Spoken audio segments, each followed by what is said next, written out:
ओम नमः शिवाय। जय माता दी दोस्तों, मैं भाविनी मिश्रा अपने चैनल में आप सभी का एक बार फिर से स्वागत करती हूँ। सभी बड़ों को चैनल स्पर्श और छोटों को ढेर सारा प्यार और आप सभी के स्वस्थ जीवन की कामना करते हुए मैं इस वीडियो में आपसे शेयर करूंगी नाग पंचमी की संपूर्ण व्रत कथा जो कि भविष्य पुराण से ली गई है। इसके बिना आपकी जो व्रत है, नागपंचमी का जो व्रत है या नागपंचमी का जो पर्व है, इसको सुने बिना अधूरा माना जाएगा। तो आइए जानते हैं नागपंचमी की संपूर्ण व्रत कथा भविष्य पुराण के अनुसार क्या होगी। तो चलिए प्रेम से बोलिए ओम नमः शिवाय। नागपंचमी पर नाग देवता की पूजा करने से हम सभी को उत्तम लोक की प्राप्ति होती है और सर्प दंश का भय दूर होता है। नागपंचमी का व्रत जो लोग करते हैं उनके लिए नागपंचमी की व्रत कथा का पाठ करना अनिवार्य होता है। मान्यता है कि नागपंचमी के दिन भविष्य पुराण में बताई गई इस कथा का पाठ करने से आपको इस लोक में उत्तम फल की प्राप्ति होती है और आपके कुल में सर्पदंश के किसी की भी मृत्यु नहीं होती है। तो आइए जानते हैं कथा विस्तार से। सुमंतु मुनि बोले, राजन, अब मैं पंचमी कल्प का वर्णन करता हूँ। पंचमी तिथि नागों को अत्यंत प्रिय है और उन्हें आनंद देने वाली है। इस दिन नागलोक में विशिष्ट उत्सव होता है। पंचमी तिथि को जो व्यक्ति नागों को दूध से स्नान कराता है उसके कुल में वासुकी, तक्षक, कालिया, मणिभद्र, ऐरावत, धृतराष्ट्र, कारकुटक और तथा धनंजय ये सभी बड़े बड़े नाग अभय दान देते हैं और उनके कुल में सर्प का भय नहीं रहता है। एक बार माता के हिसाब से नागलोक जलने लग गया था, इसलिए उस दाह की व्यथा को दूर करने के लिए पंचमी को गाय के दूध से नागों को आज भी लोग स्नान कराते हैं। इससे सर्प भय नहीं रहता है। राजा ने पूछा, महाराज, नाग माता ने नागों को क्यों शाप दिया था और फिर वे कैसे बच गए? इसका आप विस्तार पूर्वक वर्णन करें। सुमंत मुनि ने कहा, एक बार राक्षसों और देवताओं ने मिलकर समुद्र मंथन किया। उस समय समुद्र में अतिशय श्रेय उच्छय श्रवा नाम का एक अश्व निकला। उसे देखकर नागमाता कटु ने अपनी सौत विनता से कहा कि देखो, यह अश्व श्वेत वर्ण का है परंतु इसके बाल काले दिखाई पड़ते हैं। तब विनिता ने कहा, न तो यह अश्व है और न तो श्वेत है, न काला है और न लाल। यह सुनकर कद्रु ने कहा, मेरे साथ शर्त करो कि यदि यह इस अश्व के बालों को कृष्ण वर्ण का कर दिखा दूं तो तुम मेरी दासी हो और यदि नहीं दिखा सकी तो तुम मेरी दासी हो जाओगी। विनता ने यह शर्त स्वीकार कर ली। दोनों क्रोध करते हुए अपने अपने स्थान से चली गई। कद्रु ने अपने पुत्र नागों को बुलाकर सब वृत्तांत उन्हें सुना दिया और कहा कि पुत्रों, तुम अश्व के बाल के समान सूक्ष्म होकर उनके शरीर से लिपट जाओ जिससे यह कृष्ण वर्ण का दिखाई देने लगे, ताकि मैं अपनी सौत विनिता को जीतकर अपनी दासी बना सकूं। माता के इस वचन को सुनकर नागों ने कहा कि माँ, यह छल तो हमसे नहीं होगा, चाहे तुम जीतो या हारो। छल से जीतना बहुत बड़ा अधर्म है।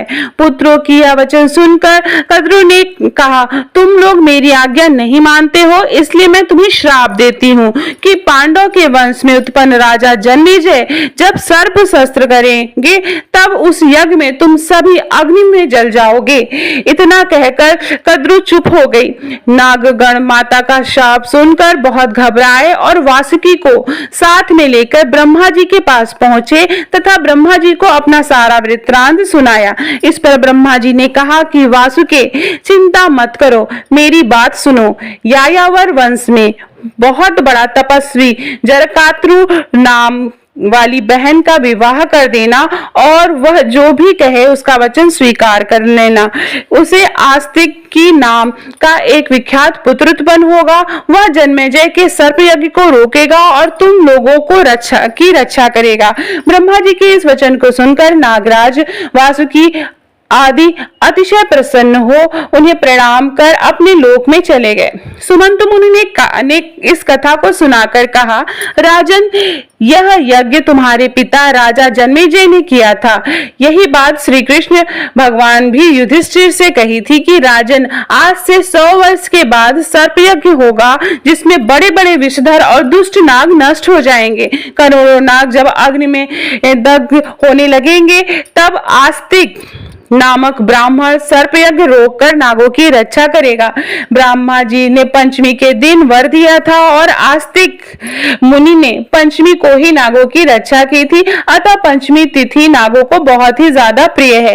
पंचमी के दिन नागों की पूजा कर यह प्रार्थना करनी चाहिए कि जो नाग पृथ्वी में, आकाश में, स्वर्ग में, सूर्य की किरणों में, सरोवरों में, वापी, कूप, तालाब आदि में रहते हैं वह सब हम पर प्रसन्न हो।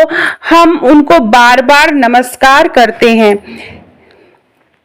सर्वे नागा प्रियंतो मेय केश्चित पृथ्वी वीतले। तो इस तरह से इस प्रकार नागों को विसर्जित कर ब्राह्मणों को भोजन कराना चाहिए और स्वयं अपनी कुटुंबियों के साथ भोजन करना चाहिए।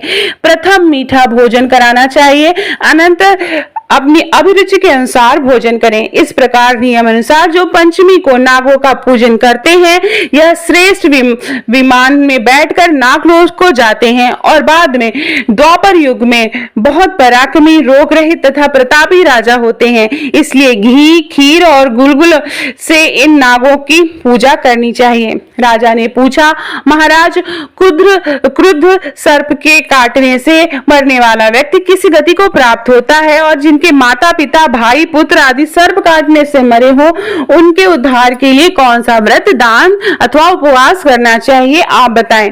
सुमंत मुनि ने कहा, राजन, सर्प के काटने से जो मरता है वह अधोगति को प्राप्त होता है तथा निवृत्त सर्प होता है और जिसके माता पिता आदि सर्प काटने से मरते हैं उनकी सद्गति के लिए भाद्रपद के शुक्ल पक्ष की पंचमी तिथि को उपवास कर नागों की पूजा करनी चाहिए। यह तिथि महापुण्य कही जाती है। इस प्रकार 12 महीने तक चतुर्थी तिथि के दिन एक बार भोजन करना चाहिए और पंचमी को व्रत कर नागों की पूजा करनी चाहिए। पृथ्वी पर नागों का चित्र अंकित कर अथवा सोना, काष्ठ, मिट्टी का नाग बनाकर पंचमी के दिन करवीर, कमल, चमेली आदि पुष्प, गंध, धूप, विविध नैवेद्यों से उनकी पूजा कर घी, खीर और लड्डू उत्तम 5 ब्राह्मणों को खिलाएं।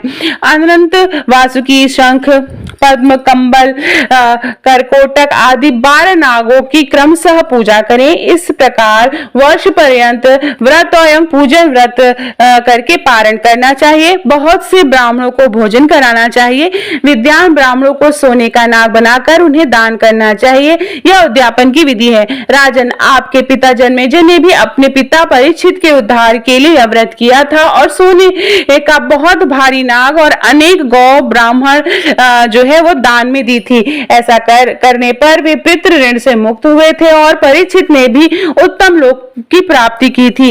आप भी इसी प्रकार सोने का नाग बनाकर उनकी पूजा करें, ब्राह्मण को दान करें, आप भी पितृ ऋण से मुक्त हो जाएंगे। राजन, जो भी इस नाग पंचमी व्रत को करेगा सांप से डसे जाने पर वह शुभ लोक को प्राप्त होगा और जो व्यक्ति श्रद्धा पूर्वक इस कथा को सुनेगा उसके कुल में कभी भी सांप का भय नहीं होगा। इस पंचमी व्रत के करने से उत्तम लोक की प्राप्ति होगी। तो ये थी नाग पंचमी की संपूर्ण व्रत कथा। आज के दिन जरूर सुने। चलिए प्रेम से बोलते हैं ओम नमः शिवाय। कथा पसंद आए तो और लोगों के, अपने दोस्तों के बीच में शेयर करिए, उन्हें भी कथा सुनने के लिए प्रेरित करिए। मेरे चैनल को प्लीज सब्सक्राइब कर लीजिएगा। कमेंट बॉक्स में ओम नमः शिवाय जरूर लिखिएगा। बहुत बहुत धन्यवाद ये वीडियो सुनने के लिए और देखने के लिए।